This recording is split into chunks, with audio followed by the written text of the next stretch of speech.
बैठा हूं, यहां भी थोड़ा दही खिचड़ी बना दे एक साथ, क्या दिक्कत है। तो मंच मिला, माइक जैसे ही सामने में आई तो बोलने में तो आखिर वकील है तो बोलना तो जानेगा ही।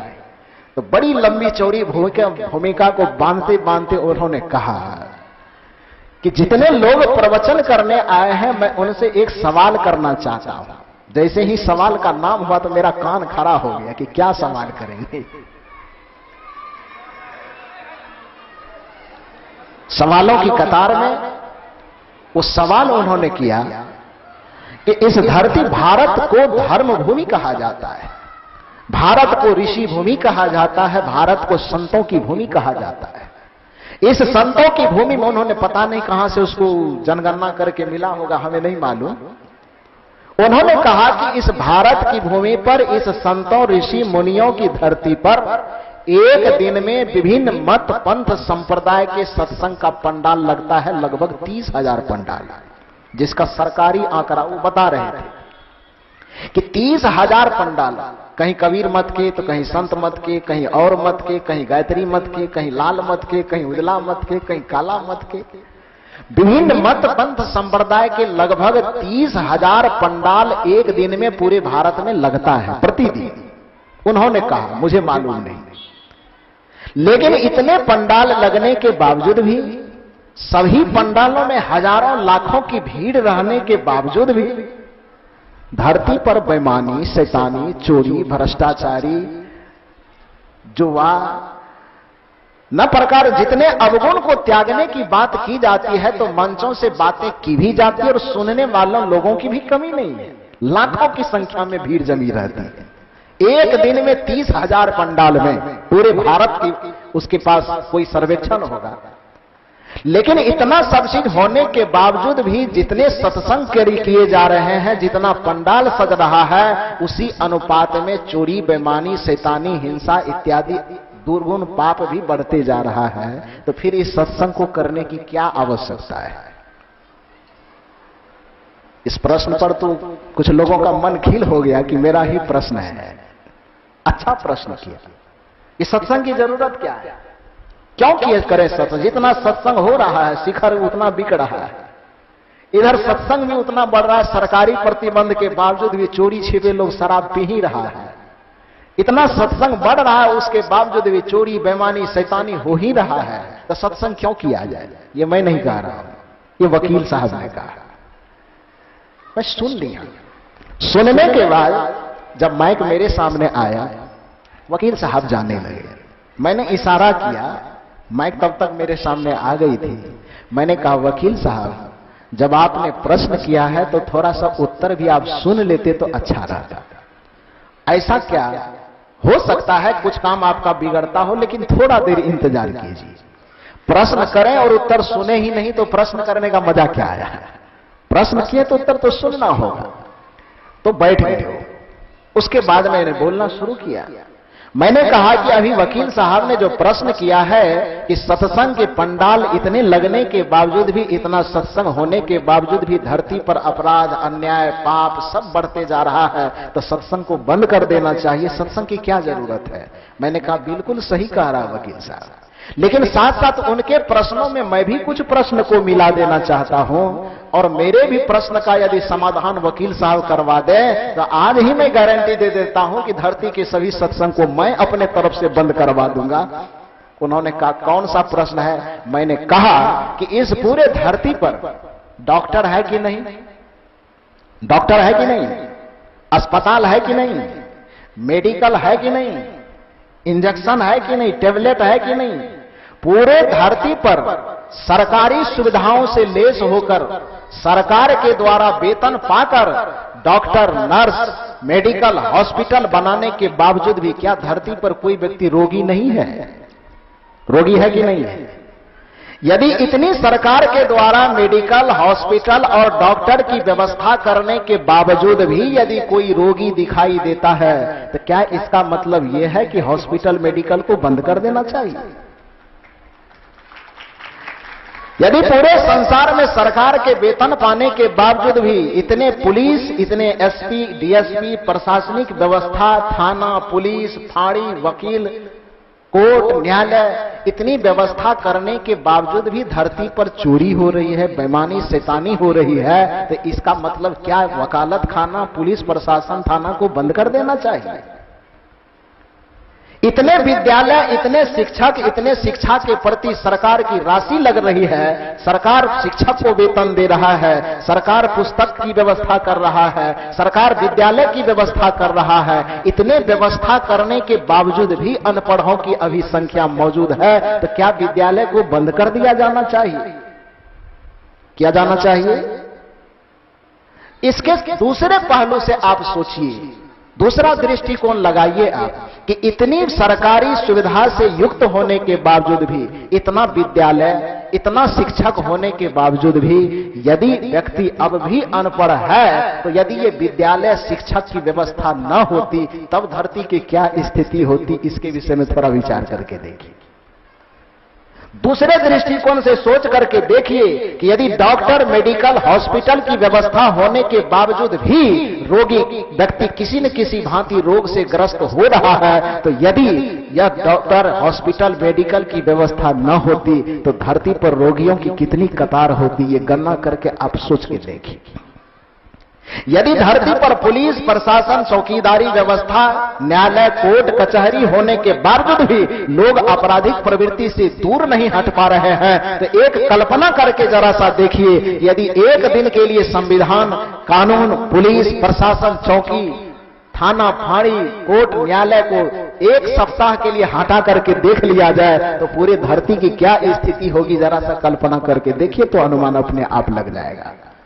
ठीक उसी प्रकार से वकील साहब, मैं आपसे कहना यह चाहता हूं कि आपके ही माध्यम से अभी मैंने सुना कि इतना सत्संग, इतना पंडाल, इतने प्रवचन होने के बावजूद भी धरती पर पाप है। तो जब इतना सत्संग, इतना प्रवचन हो रहा है तो भी इतना पाप मौजूद है, और यदि सत्संग पंडाल न लगता, सत्संग और प्रवचन संतों के द्वारा न सुनाया जाता, फिर धरती पर पाप का प्रतिशत कितना होता, ये आप अपने ही मुंह से खोल करके बताएं। क्या स्थिति हो सकती थी? आज परिवार परिवार के बीच में यदि प्रेम के नदी का प्रवाह किसी भी माध्यम से हो रहा है, उस माध्यम का नाम है सत्संग। आज यदि माता पिता के प्रति बच्चों के मन में जरा सा भी कहीं कोई श्रद्धा, प्रेम और समर्पण है, तो उसका कारण है सत्संग। आज पति और पत्नी के बीच में जरा सा भी प्रेम की धारा कहीं से बह रही, तो उसका माध्यम है सत्संग। आप कहें क्यों? क्योंकि सरकार तो बड़ी दुर्व्यवस्था करती जा रही है। आपको मालूम है, दिन रात टीवी देखते होंगे, पेपर पढ़ते होंगे, क्या कानून बनाया है? धारा 497 को खत्म कर दिया। मालूम है कि नहीं आप लोगों को? कितना घिनौना कानून है ये। इतना घिनौना कानून है कि इसके विषय में इस मन से बोलना भी ठीक नहीं है और बोलना भी नहीं चाहिए। लेकिन जो लोग जानते हैं, जो लोग, सरकार क्या कर दिया, इस व्यवस्था के माध्यम से परिवार रह जाएगा। इस कानून को लाने से आप बताइए कि पति और पत्नी रह जाएंगे? इस कानून को लाने से धारा 377 ला दिया, ये कौन सी दुर्व्यवस्था है बताओ भाई? प्रकृति के नियम के खिलाफ कोई बात लाते हो। तो आज सरकार के द्वारा, संविधान के द्वारा, पूरे विदेशी संस्थाओं के द्वारा जो एक संस्कृति को मिटाने की साजिश की जाती है, मानव मानव के बीच के एक प्रेम को, मानव मानव के बीच के एक संस्कार को, मानव मानव के बीच के सद्भाव को मिटाने की तो लोग की जो कुवृत्ति है वो तो कर ही रही है। यहां तक कि लोगों के इस कुवृत्ति पूर्ण पचड़ा में पड़ करके सरकार और संविधान में बैठे हुए लोगों के भी दिमाग में कौन सा कूड़ा कचरा फंस गया है, वो तो वही कानून बनाने वाला जाने क्या बनाया। तो आज यदि पति और पत्नी के बीच में कोई धागा जोड़ने वाला आधार बचा है तो उसका नाम है सत्संग। यदि माता पिता के प्रति बच्चों के मन में श्रद्धा, स्नेह और प्रेम की भावना जगाने वाला यदि कहीं कोई जगह बचा है तो उसका नाम है सत्संग। यदि भाई भाई के बीच में प्रेम के धागा को जोड़ने वाला कोई स्थान बचा है तो उसका नाम है सत्संग। इसीलिए हमें सत्संग से सदा प्रेम करना चाहिए। किसी विचारक ने कहा भी है, जहां सत्संग होता है वहां पर नीत जाओ तुम, वहां पर नीत जाओ तुम। हमें फुर्सत नहीं कह कर ये मौका मत गंवाओ तुम, ये मौका मत गंवाओ तुम। ये बड़ा सुनहरा मौका मिला है आपको, इतना सुंदर शरीर है आपके पास, ये बड़ा सुनहरा मौका मिला है आपको कि सुंदर शरीर के साथ साथ आपका शरीर स्वस्थ है। बहुत लोग ऐसे होंगे जो आना चाहते होंगे लेकिन शरीर की लाचारी कुछ ऐसी होगी, यहां आ नहीं पाते होंगे। बहुत लोग ऐसे हैं जो चाहते तो होंगे लेकिन उसके तन की कुछ ऐसी तकलीफ होगी जो यहां आकर के बैठ नहीं पाते होंगे। सोचिए कि आप कितने सौभाग्यशाली हैं कि एक तो मनुष्य का शरीर है आपके पास, दूसरी बात कि मनुष्य शरीर है, साथ साथ इतना स्वस्थ है कि आप 3 घंटा पलथी मार करके बैठ सकते हैं। ये कितना बड़ा सौभाग्य है, ये अवसर है आपके पास। अवसर यही कह रहा है आपसे, जहां सत्संग होता है वहां पर नित्य जाओ तुम, वहां पर नित्य जाओ तुम। हमें फुर्सत नहीं कह कर ये मौका मत गंवाओ तुम, ये मौका मत गंवाओ तुम। लोगों ने कहा कि सत्संग में जाने से क्या होगा, सबके मन में प्रश्न होता है। जिसने इस पद को लिखा उसके सामने में ये प्रश्न आया होगा तो उन्होंने जवाब दिया है इसका, जरा सत्संग कर देखो कि क्या बदलाव आता है। करके तो देखो। तुरंत तुरंत आपने उदाहरण सुना है कि अंगुलीमाल का जीवन कैसा था, तुरंत तुरंत आपने उदाहरण सुना है कि रत्नाकर का जीवन कैसा था। जरा सत्संग कर देखो कि क्या बदलाव आता है। कपट सब दूर होता है, जीवन निर्मल हो जाता है। जीवन के सब बुराई अपने आप दूर हो जाते हैं, जीवन के सारे अवगुण अपने आप दूर होने लग जाते हैं। रत्नाकर जो महा अत्याचारी था, कुछ लोग कथा जानते होंगे, कुछ लोग न जानते होंगे, थोड़ी मैं जानकारी को ताजा कर दूं आपको। रत्नाकर क्या करता था, आज की तरह हर जगह ये शहरी वातावरण नहीं था। रत्नाकर के समय में ये नजदीक नजदीक में गांव वगैरह में जंगल बहुत ज्यादा था, आबादी भी बहुत कम रही होगी, क्षेत्रफल बहुत बड़ा रहा होगा, लोग की संख्या कम रही होगी, जिसके कारण छिटफुट कहीं कहीं घर रहता होगा और जंगल की आबादी बहुत ज्यादा थी, घनी आबादी। उसी जंगल में रत्नाकर महाडाकू, जैसे अंगुलीमाल महाडाकू रास्ते में आने जाने वाले का गर्दन काट देता था और उसकी गिनती वो करना नहीं जानता था तो उसकी उंगली काट करके माला बना करके उसको पहन लेता था। नाम ही पड़ गया अंगुलीमाल, क्योंकि उंगली का वो माला पहनता है। क्यों पहन रहा था, गिनती करने के लिए। 1 2 4 5 6 10 गिनती करने उसको आता नहीं होगा तो एक आदमी को मार दे, उंगली काट करके बस माला बना के गले में पहन ले। तो जितना दुर्दांत अत्याचारी अंगुलीमाल था, अपने जमाने का उतना ही दुर्दांत अत्याचारी रत्नाकर था। जंगल में डेरा डाले, जंगल में जिस रास्ते से जिधर से राही बटोही गुजरा करते थे उस रास्ते में घात लगा करके रत्नाकर बैठा रहता था। और जो भी आदमी आ जाए, छुरी तलवार जो जैसा आदमी दिखे उसको वैसा हथियार निकाल करके डरा दे, और डरा ही नहीं दे, धन छीन भी लेता था, और ज्यादा इधर उधर किया तो गर्दन काट करके बस वहीं फेंक भी देता था। यही उसका धंधा था। इसी धंधा से अपने बीवी बाल बच्चे का पालन पोषण कर रहा था, अपना भी जीवन चला रहा था। सप्तऋषि जब उस नगर में उस इलाके में गए, सप्तऋषि में सनक, सनंदन, नारद इत्यादि महापुरुष थे। 7 ऋषियों की मंडली चल रही थी, इसलिए उसको सप्तऋषि मंडली कहा जाता था। उसमें नारद जी भी थे। जब उस इलाके में गए तो लोगों ने चर्चा का विषय बना, चूंकि एक को तो मारा नहीं होगा, हजारों को मारा होगा। तो चर्चा ऐसे चल रही थी कि एक बड़ा अत्याचारी है, नाम है रत्नाकर, बहुत लोगों को मारता है, धन लूट लेता है, परिवार बर्बाद कर देता है। कहे क्या करें? तो ऋषि लोग गए, वो तो दूसरे का दुख हरण करने वाला होता ही है। मैंने कहा ही कि उसका अवतार ही होता है सुधार के लिए, भगवंत का अवतार संहार के लिए और संत का अवतार सुधार के लिए। तो जैसे ही उसे पता चला, वो सोचा कि उस अत्याचारी को सुधारना चाहिए, क्योंकि उसको सुधारने में लाखों हजारों लोगों का कल्याण छिपा हुआ है। और इसीलिए वो गांव से सत्संग करना छोड़ करके कहे कि चलो आज उसी रास्ते से निकलेंगे जिस रास्ते में वो रत्नाकर रहता है। चले, अपना झोला कमंडल संभाले और झोला कमंडल लेकर के सातों ऋषि रास्ते से निकले हैं, जिस रास्ते में रत्नाकर घात लगाए बैठा है कि कोई राही बटोही आएगा, बस जैसी दैनिक चर्या हमारी है उसी तरह गर्दन पे छुरी रखेंगे, पैसा लेंगे, सहज में दे दिया तो ठीक और ना दिया तो बस छुरा भोंक भाग करके काम तमाम कर देंगे, धन छीन लेंगे। ऋषियों की मंडली जब वहां पहुंची रत्नाकर के पास, तो रत्नाकर ने कहा, कौन हो? ठहरो। ठहर गया। पैसा निकालो, जो धन संपत्ति तुम्हारे पास है निकालो। सातों ऋषियों ने कहा, नारद जी को आगे कर दिया कि हम कुछ बोलेंगे नहीं नारद जी, आप आगे हो जाइए। नारद जी ने कहा कि बड़ा चक्कर में फंसाते हो, सब जगह हमें ही आगे कर देते हो। ऋषियों ने कहा कोई बात नहीं, आप आगे हो जाइए। नारद जी आगे हो गए।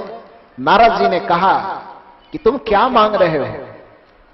रत्नाकर ने कहा कि तुम्हारे पास जितना धन है दे दो। नारद ने कहा, संतों के पास बाह्य कोई धन नहीं होता है, भीतर का धन होता है।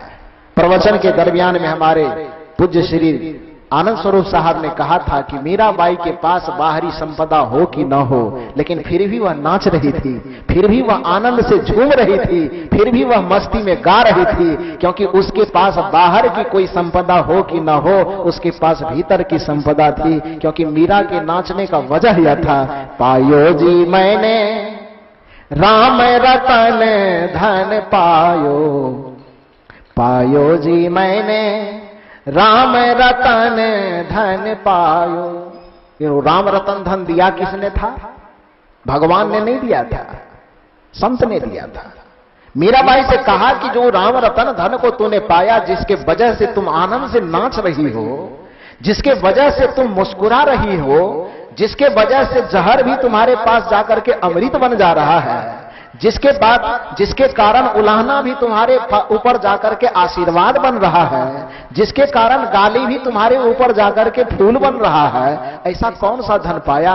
मीराबाई कहती है, पायो जी मैंने राम रतन धन पायो। लोगों ने कहा ऐसा धन मुझे भी चाहिए, कहां मिलता है? कहां मिला? कहां से लाई? शिव भगवान से कि ब्रह्मा भगवान से कि दुर्गा माई से कि काली माई से, किससे लिया? उस धन का पता बताओ। मीराबाई ने कहा कि नहीं, कोई भगवान नहीं देता है, एक गुरु भगवान है, एक संत भगवान है जो वो धन देता है। मीराबाई ने कहा है अपने पद में ही, वस्तु अमोलक दी मेरे सतगुरु, वस्तु अमोलक दी मेरे सतगुरु, कर कृपा अपनायो, पायो जी मैंने राम रतन धन पायो, पायो जी मैंने राम रतन धन पायो। भीतर की संपदा। नारद जी ने भी रत्नाकर से कहा कि तुम धन मांगते हो, मेरे पास बाहर वाला धन तो नहीं है, लेकिन मुझे यह लगता है कि मेरे पास जो धन है, यदि मैं तुम्हें खुशी खुशी दे भी दूं तो वो धन तुम ले नहीं पाओगे। दूसरे से तो तुम छीन करके लेते हो, लेकिन मेरे पास जो है, यदि वो मैं जबरदस्ती तुमको देना भी चाहूं तो तुम ले नहीं पाओगे। रत्नाकर ने कहा, रे कौन से धन की बात करते हो? मैं तो मार काट करके लेता हूं, तुम कहते हो देना चाहते हैं, ले नहीं पाओगे। तुम ना भी दोगे तो भी ले लेंगे, तुम देने की बात क्या करते हो? देंगे, दोगे तब तो ले ही लेंगे, और नहीं भी दोगे तो जबरदस्ती ले लेंगे। नारद ने कहा कि ऐसा हो नहीं सकता है। रत्नाकर ने कहा, ज्यादा बकवास न करो, झोला लाओ। झोला लिया, टटोला, उसमें एक ठो करताल मिला, एक ठो खंजरी मिला, दो चार ठो कथा करवाने वाला कोई पोथी पतरा मिला होगा, उसके अलावा उसमें कुछ था नहीं। रत्नाकर को गुस्सा आया उसने कहा कि तुमने अभी कहा कि मैं दे सकता हूं, तुम ले नहीं सकते हो, तुम्हारे झोले में तो 2-4 पोथी पतरा के अलावा कुछ मिल नहीं रहा है, धन है कहां? नारद ने कहा कि जिस धन की बात मैं कर रहा हूं उस धन से पेट नहीं भरता है, उस धन से तन पे कपड़ा आता हो कि न आता हो, मैं जिस धन की बात कर रहा था उस धन से तुम्हारे जीवन के सारे दुख, दरिद्रता, बुराई, अवगुण मिट जाएंगे। मैं जिस धन की बात कर रहा हूं उस धन को पाने के बाद तुम्हारे संपूर्ण जीवन के दुखों का अंत होगा और संपूर्ण जीवन की परम शांति, परम गति की उपलब्धि होगी। मैं उस धन की चर्चा करता हूं। रत्नाकर ने कहा ये बकवास है, ये सबसे मुझे कुछ लेना देना नहीं, धन दो, कहीं छुपा के रखे हो, और नहीं दोगे तो काट दूंगा। नारद जी ने कहा कि अच्छा कोई बात नहीं, काट देना, जैसा सबके साथ करते हो मेरे साथ भी करना, लेकिन हमारे एक मानवीय यह नियम है, मानवीय परंपरा है कि मरने वाले से उसकी कुछ अंतिम इच्छा पूछी जाती है। ठीक है, तुम एक मर्डर नहीं करोगे, यहां 7-7 आदमी को मार दोगे, तो 7 आदमी से पूछ लो कि इच्छा क्या है, हमारी कुछ अंतिम इच्छा है, पूरी करोगे कि नहीं करोगे? मार देना, मैं मरने के लिए तैयार हूं। अब मुझे ही नहीं, जितने ये 7 ऋषि हैं 7 को मार देना, 7 मरने के लिए तैयार हैं। लेकिन बेटे मैं पूछना यह चाहता हूं कि मेरी कुछ अंतिम इच्छा है, पूरा करोगे कि नहीं करोगे?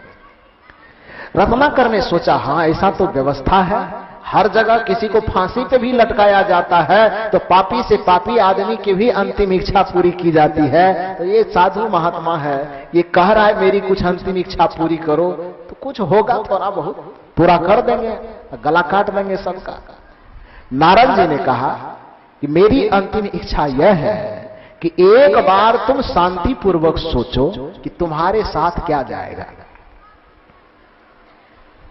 अंतिम इच्छा के विषय में नारद ने कहा कि मेरी अंतिम इच्छा मेरी ही नहीं बल्कि सभी ऋषियों की यह अंतिम इच्छा है कि मरने से पहले तुम 5 मिनट 10 मिनट बैठ करके चिंतन करके यह बताओ कि इतना जो तुम लूट रहे हो, मार रहे हो, काट रहे हो, बेईमानी शैतानी करके दूसरे को पीड़ा दे करके जो दौलत, जो धन तुम जमा कर रहे हो, इसमें से साथ क्या जाएगा, सोच करके बताओ। 10 मिनट रत्नाकर शांत होकर बैठा, लेकिन कुछ निराकरण नहीं निकाल पाया।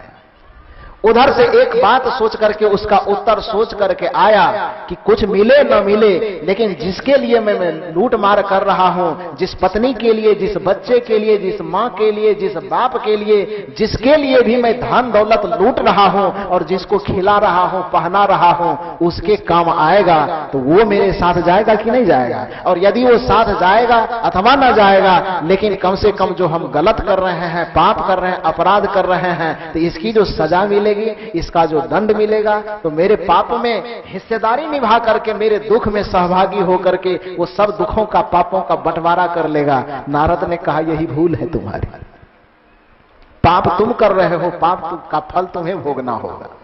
गलत तुम कर रहे हो, गलत का परिणाम तुम्हें सिर्फ भोगना होगा। तुम्हारे कर्मों का परिणाम तुम्हारा बच्चा नहीं भोग सकता है, तुम्हारे कर्मों का परिणाम तुम्हारी पत्नी नहीं भोग सकती है, पत्नी के गलत कर्मों का परिणाम पत्नी भोगेगी, पति के गलत कर्मों का परिणाम पति भोगेंगे, बच्चों के गलत कर्म का परिणाम बच्चे भोगेंगे। रत्नाकर ने कहा ऐसा कैसे हो सकता है? आप लोग साधु महात्मा वाला ये झमेला में हमको क्यों फंसा रहे हो? जिसके लिए कमा रहे हैं, जिसको खिला रहे हैं, भला वो तो यहां भी साथ देगा, वहां भी साथ देगा, इहलोक में भी साथ देगा, परलोक में भी साथ देगा। नारद ने कहा तुम्हारी सोच गलत है। पूछे हो कभी? जिस पर इतना नाज कर रहे हो, जिस पर इतना अभिमान कर रहे हो, अभी अभी भजन सुना रहे थे, पथिक जी महाराज का चित्र लगा हुआ है। अभी अभी मैं जब आया तो शुरुआत में एक बाबा भजन से ही शुरुआत की, जो संचालन कर रहे थे पहले से, उन्होंने पथिक जी महाराज का भजन गाया। उसमें एक कड़ी क्या गाया उन्होंने? समझ लो ये परिवार कब तक रहेगा, जिसके लिए काट मार, बेईमानी, शैतानी, लूट खसोट, हत्या, सब चीज करके, अपराध करके दौलत जमा करते हो कि ये मेरा परिवार है, ये मेरे बच्चे हैं, ये मेरे पत्नी। कमाना बुरी बात नहीं है, पत्नी है, परवरिश करना ही चाहिए, बच्चे हैं, उसका भविष्य निर्माण करना ही चाहिए। माता पिता है, उसकी सेवा करनी ही चाहिए, लेकिन बेईमानी करके नहीं, किसी का हड़प करके नहीं, किसी के दिल को तड़पा करके नहीं, किसी के आंसू के शर्त पर नहीं, किसी को रुला करके नहीं। और यदि ऐसा करते हैं तो संत पथिक जी महाराज अपने भजन में कहते हैं, समझ लो ये परिवार कब तक रहेगा। थोड़ा विचार करके देखो, इसका सुखद प्यार कब तक रहेगा। क्वेश्चन मार्क है, कब तक रहेगा। समझ लो ये परिवार कब तक रहेगा, इसका सुखद प्यार कब तक रहेगा। जो माना है अधिकार, जो माना है अधिकार कब तक रहेगा। नहीं समझ पाना महामूढ़ता है। जो अधिकार तुम दिखा रहे हो कि वो मेरा है, हम खिलाते हैं तो वो हिस्सेदारी करेगा ही करेगा, ये दादागिरी पूर्ण अधिकार जो दिखाते हैं। प्रश्न है, समझ लो ये अधिकार कब तक रहेगा। नहीं समझ पाना महामूढ़ता है। सकल संत गुरुजन जो समझा रहे हैं, ये चर्चा भुलाना महामूढ़ता है। बड़े भाग्य से यह अवसर मिला है, निरर्थक बिताना महामूढ़ता है। इससे बड़ी मूर्खता और क्या हो सकती है। नारद जी ने कहा कि रत्नाकर, जिस परिवार, पत्नी और बच्चे के ऊपर इतना दावा ठोक रहे हो कि हम कमा के खिलाते हैं तो मेरे पाप में भागीदारी क्यों नहीं निभाएगा। कभी उस परिवार वाले से पूछा है? रत्नाकर ने कहा पूछे तो नहीं। कहा यदि नहीं पूछा है तो मेरे समझ से एक बार पूछ करके अपना भरम तोड़ करके आ जाओ, जाओ पूछे आओ। रत्नाकर ने कहा कि अच्छा अच्छा, ये बाबाजी वाला पेंच है, उधर भेज रहे हो पूछने के लिए, इधर सब भागने के फिराक में हो। ये बाबाजी के पेंच में उलझने वाले हम नहीं हैं। नारद जी ने कहा कि मैं कोई पेंच में उलझता न हूं, मिथ्या न होए देव ऋषि वाणी। देवत्व और ऋषित्व संतत्व की पहचान यही है कि जो वचन दिया जाता है उस वचन को 100% निभाया जाता है। मैं तुम्हें कह रहा हूं कि मैं नहीं जाऊंगा तो मैं तुम्हें उलझा नहीं रहा हूं, सच में मैं नहीं जाऊंगा, तुम पूछ के आओ। लेकिन रत्नाकर जो इतना दुर्विचार से जिसका मन भरा हुआ होगा, भला उसे किसी बात पर विश्वास कैसे हो सकता है। रत्नाकर ने कहा कि हमें भरोसा नहीं। नारद ने कहा कि भरोसा नहीं है तो हम सातों आदमी एक वृक्ष के पास चले जाते हैं, तुम कहीं से कोई रस्से की व्यवस्था कर लो, हम सातों आदमी का हाथ बांध करके और वृक्ष में एकदम बढ़िया से कस करके बांध दो ताकि हम यहां से भाग न सकें। जब तक तुम तब तक बांध करके जाओ, अपने पत्नी से, अपने बच्चे से, अपने माता से, अपने पिता से यह पूछ करके आओ कि जिसके लिए तुम दूसरे को लूटते हो, जिसके लिए तुम दूसरे की हत्या करते हो, जिसके लिए तुम दूसरों को आंसू देते हो, जिसके लिए तुम दूसरों को तरफ देते हो, उस पाप के भाग में तुम्हारे माता पिता हिस्सा लेंगे कि नहीं लेंगे, उसका फल भोगने में वो भागीदार बनेंगे कि न बनेंगे, ये जरा सब पूछ करके आ जाओ, तुम्हारे भरम का पर्दा फट जाएगा। रत्नाकर ने कहा नहीं, निभाएगा ही, मूढ़ता है ना। जो माना है अधिकार कब तक रहेगा, नहीं समझ पाना महामूढ़ता है। रत्नाकर मूर्ख थे, मूर्ख था आध्यात्मिक दृष्टिकोण से। फिर भी सत्संग में आया है, नारद से सत्संग सुन रहा है, तो सत्संग का परिणाम ही यह है क्या, जरा सत्संग कर देखो कि क्या बदलाव आता है। जबरदस्ती ही सही, लेकिन नारद और रत्नाकर के बीच में सत्संग शुरू हो गया। शुरू हुआ कि नहीं? प्रश्न लग गया कर्म के ऊपर में सत्संग शुरू है, प्रश्न लग गया जीवन के ऊपर में सत्संग शुरू है। नारद और रत्नाकर के बीच में अनजाने में ही सत्संग शुरू हो गया है। नारद तो जान ही रहा है, लेकिन रत्नाकर नहीं जान रहा है कि सत्संग इसी का नाम है, लेकिन सत्संग शुरू हो चुका है।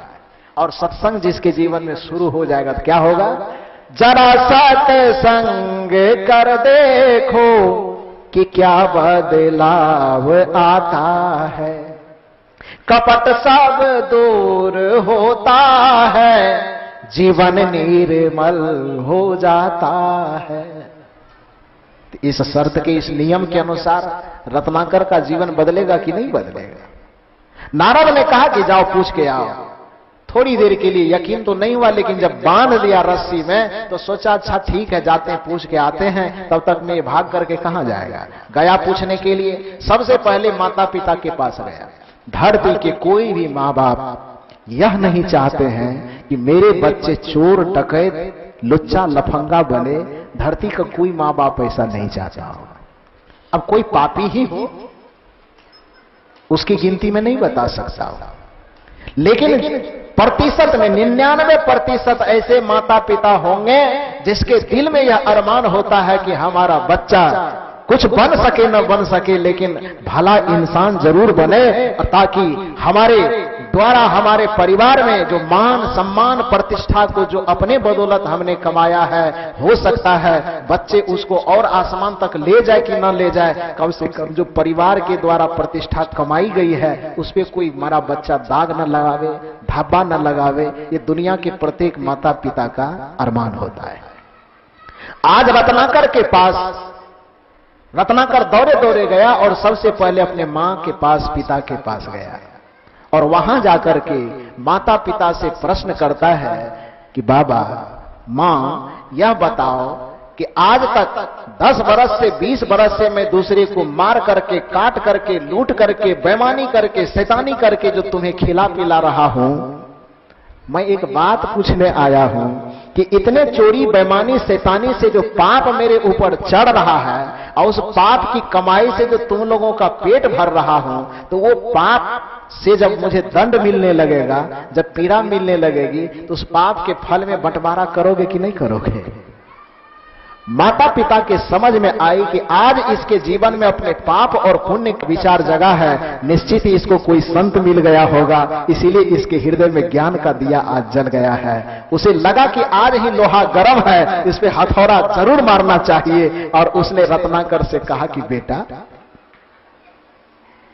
इतना दिन तो हम प्रश्न कर रहे थे तो हमें डांट देता था, आज तुम प्रश्न करने के लिए आओ, क्या बात है? उसने कहा कि ये मत पूछो, केवल बता दो कि मैं जो चोरी बेईमानी शैतानी करके धन लाता हूं, घर में तुम्हारा पेट पालता हूं, जब इसका दंड मिलने लगेगा, जिस पाप को भोगने की जो विधि आएगी, समय आएगा, तो उसके फल में हिस्सेदारी निभाओगी कि नहीं निभाओगी? लगा कि लोहा गर्म है, हथौड़ा मारना चाहिए। माता और पिता दोनों ने कहा कि बेटा बताओ कि हम तुम्हारे माता पिता हैं, मां तुम्हें अपने गर्भ में 9 महीना रखा, 9 महीने अपने गर्भ में जो खाना मां खाई उसी के रस से तुम्हारा पालन पोषण हुआ है। मां सांस ली है तभी तुम्हारी जिंदगी बची है। मां के स्वास्थ्य पर ही तुम्हारा स्वास्थ्य निर्भर था, मां के जीवन पर ही तुम्हारा जीवन निर्भर था। तो सारा चीज 9 महीना तक मां के पेट में रहे। 9 महीने के बाद मां के गर्भ से जब निकले, तो जब तक तुम्हारे पास होश नहीं था, जब तक तुम्हारे पैरों में सामर्थ्य नहीं था, जब तक तुम्हारे हाथ में सामर्थ्य नहीं था, 14 वर्ष 15 वर्ष तक 9 महीना पेट में और 14-15 वर्ष 20 वर्ष तक बाहर में माता पिता खिला पिला करके इतना तुमको हिष्ट पुष्ट पहलवान बनाया है। तो इस 15 वर्ष 20 वर्ष के दरमियान में बेटा तुमसे मैं कभी कहने गया था कि मैं कहां से कमा करके ला रहा हूं और तुम्हें कैसे खिला रहा हूं? जब मेरी जिम्मेदारी थी तो अपनी जिम्मेदारी को निभाने वक्त मैं तुमसे पूछने नहीं गया था। तो प्रकृति के नियम के अनुसार अब मैं वृद्ध हो गया हूं, मैं बूढ़ा हो गया हूं, तो अब खिलाने पिलाने और कमाने की जिम्मेदारी तुम्हारी है। जिस समय मेरी जिम्मेदारी का वक्त था तो मैं तुमसे पूछने नहीं गया था, आज तुम्हारे जिम्मेदारी की वक्त आई है तो तुम हमसे मत पूछो तुम कहां से कमा के लाते हो, कैसे कमा के लाते हो, हमको इससे कोई मतलब नहीं है। तुम कमा के ला के देते हो, हमको खाने से मतलब है। और उसके बाद जो उसके पाप पुण्य के फल का भोगने का जब समय आएगा तो उसमें हम हिस्सेदार नहीं हो सकते हैं, उसे तुम्हें ही भोगना पड़ेगा। लोहा गर्म था, हथौड़ा मारने में क्या लगता है, मार दिया ये हथौड़ा। पहला झटका लगा रत्नाकर को, क्योंकि सत्संग शुरू हो गया ना। जहां सत्संग होता है,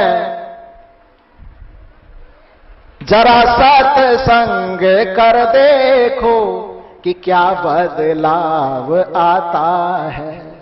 रत्नाकर पर हथौड़ा चोट कर गया, बदलाव आना शुरू हो गया। कह चलो, माता पिता ने टाल दिया, छोड़ो उसकी बात। बच्चे से पूछा, बच्चे कहे हमसे क्या पूछते हैं, हमको तो जन्म दे के खड़ा किए हैं, तो पालना पोसना आपका फर्ज है, कहां से लाते हैं ये हमसे भी मत पूछिए। निराश हो गया, मायूस हुआ।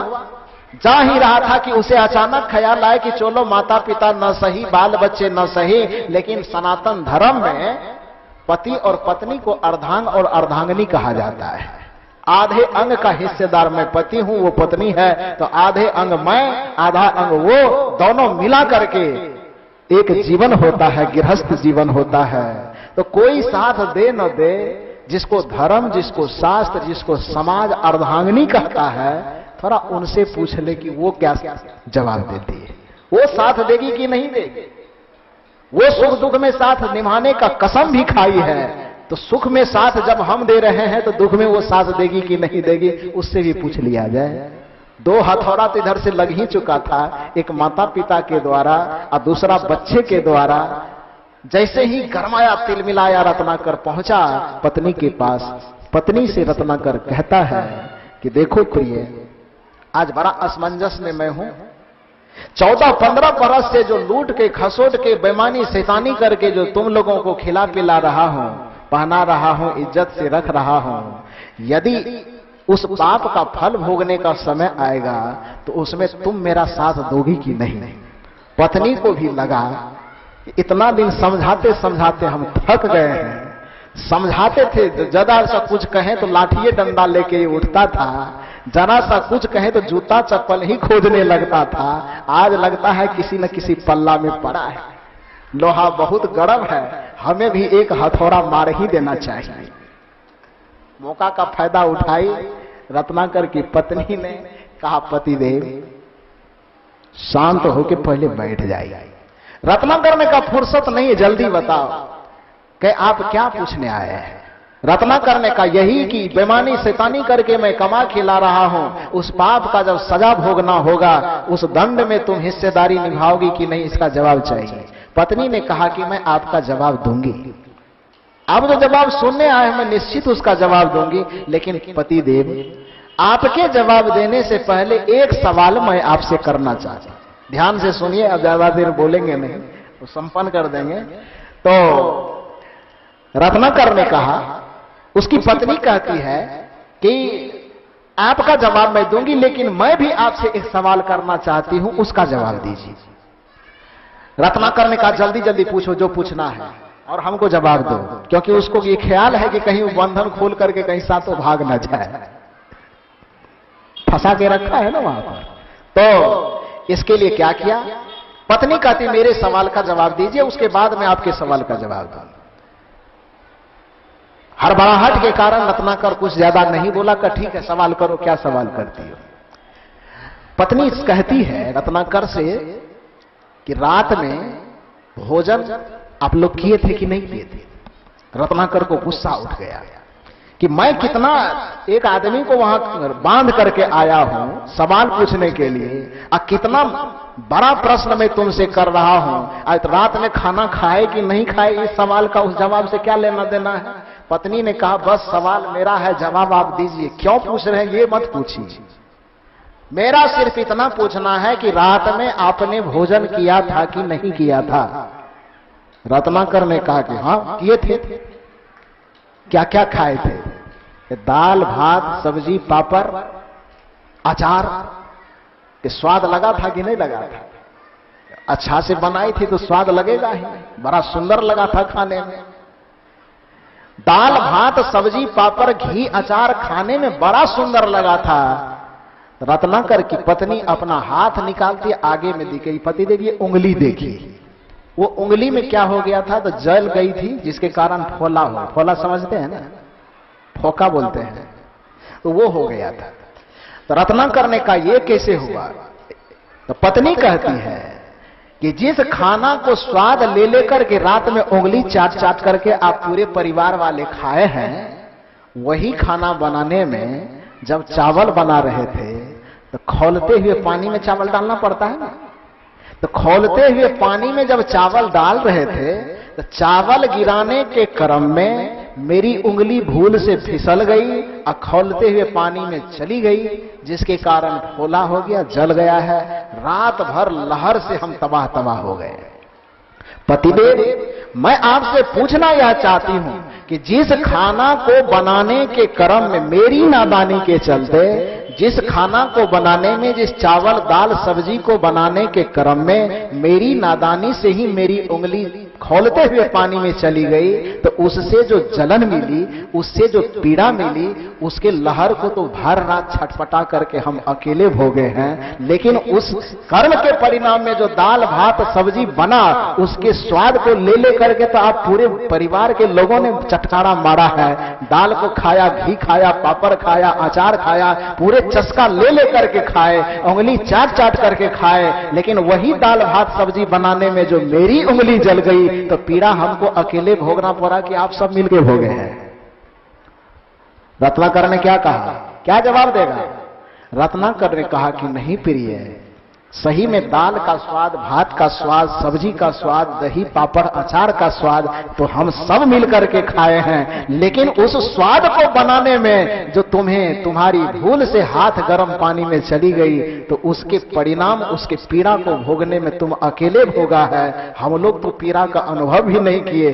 कदाचित यदि मैं उंगली निकाल करके नहीं दिखाती तो हमें पता भी नहीं चलता कि तुम जले थे कि नहीं जले थे। लेकिन जब निकाल करके दिखाई तो वो जलन दिखाई दे रहा है, वो पीड़ा दिखाई दे रहा है, लेकिन उस पीड़ा का अनुभव हम लोगों ने नहीं किया। रत्नाकर की पत्नी ने कहा कि इंसान के लिए इशारा ही काफी होता है पतिदेव। लेकिन फिर भी यदि आप नहीं समझ रहे हैं तो मैं आपको बताना चाहती हूं, मैं यही कहना चाहती हूं कि जिस भोजन को बनाने में मेरी उंगली जल गई, उस भोजन के अच्छे स्वाद को तो आप सब लोगों ने लिया, लेकिन उस भोजन से मिली हुई पीड़ा को अकेले हमको ही भोगना पड़ा। उसी तरह से आपके पाप के कमाए हुए धन में, आपके पाप के कमाए हुए दौलत में आनंद और हम सब लोग भोगेंगे, लेकिन उसके दर्द में, उसके बदले में जो पीड़ा आपको मिलेगी, उसके पीड़ा को हम में से कोई नहीं बांट सकता है। जहां सत्संग होता है वहां पर नीते जाओ तुम। क्यों जाओ? देखो कैसा बदला हुआ। रत्नाकर के समझ में ये बात आ गई कि अरे बाप, ये क्या कह रहा है, ये कितनी सुंदर बात कह रहा है कि भोजन का स्वाद सब लोगों ने लिया, लेकिन भोजन बनाने में जो गलती हुई, जो चूक हुई, तो उस पीड़ा को अकेले ही जिसने चूक किया है उसे भोगना पड़ रहा है। रत्नाकर का जीवन बदल गया, बदला आया। जरा सत्संग कर देखो क्या बदलाव आता है। रत्नाकर बदल गया, अगली माल बदल गया, और आज घर से बदल करके चला जा रहा है। हाथ के जो कृपाण थे वो छूट गए, हाथ के जो तलवार थे वो छूट गए। दौड़े दौड़े जो हृदय क्रूरता से भरा हुआ था, वह हृदय पश्चाताप से भरा हुआ आज घर से लौट करके जा रहा है। जो अभी तक में जिस ऋषि के गर्दन को काटने के लिए तैयार थे, अभी तुरंत ऐसा बदलाव आया कि ऋषि के गर्दन को क्या काटेगा। वहां जाने के साथ अपने आंखों से आंसू बहाते बहाते उसके बंधन को खोला, और बंधन को खोल करके अब गर्दन पर हाथ जाएगा कि पैर पर? कहां हाथ जाएगा? बदलाव आया कि नहीं? जरा सत्संग कर देखो कि क्या बदलाव आता है। कपट सब दूर होता है, जीवन निर्मल हो जाता है। इसी सत्संग गंगा में सदा डुबकी लगाओ तुम, सदा डुबकी लगाओ तुम। जहां सत्संग होता है वहां पर नीत जाओ तुम, वहां पर नीत जाओ तुम। बस इतना ही कहकर मैं आपसे निवेदन यह किया था कि संतों की संगति में, संत के संगति में पहुंचने पर हमारे जीवन के सर्वविधि दुखों का अंत होता है। ऋषि कहते हैं कि संसार ताप दग्धा नाम तयो विश्रांति हेतव अपत्य च कलत्र च संता संगति रेव च। सत्संग हमारे जीवन का संरक्षक है। सत्संग हमारे जीवन की सर्वविधि सुरक्षा करता है। दैहिक तापों से मुक्ति, दैविक तापों से मुक्ति, भौतिक तापों से यदि विश्रांति मुक्ति चाहते हैं तो आप संतों के शरण में पहुंचे, यही आपकी मुक्ति का उपाय है। सत्संग के सानिध्य में पहुंचे, यही आपके शांति का उपाय है। बस इतना ही निवेदन करके अभी के